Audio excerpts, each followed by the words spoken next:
aujourd'hui, vous croyez que, il est possible d'organiser une élection apaisée? Bon, les poids lourds ont été recalés, ou même vous avez dit entre guillemets, il se trouve que les poids lourds estiment n'avoir pas encore été recalés.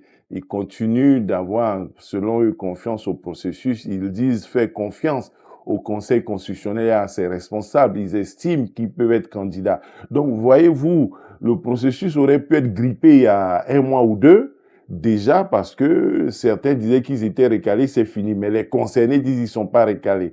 La question, ça veut donc dire que pour eux, rien n'est gâté. Maintenant, quand on joue cela, jusqu'à quand ils vont maintenir la paix?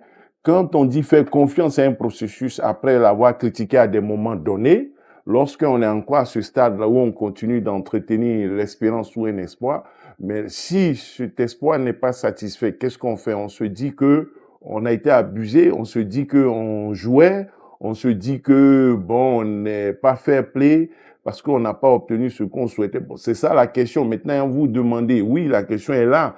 Vous demandez, est-ce que l'élection est possible? Bon, pourquoi ce ne serait pas impossible? Parce que on a des poids lourds qui ont dit ils sont dedans et puis au dernier moment, ils se rendent compte qu'ils ne sont pas dedans. Est-ce que pour cette raison, le processus doit être bloqué? Est-ce que pour cette raison, l'élection doit être impossible?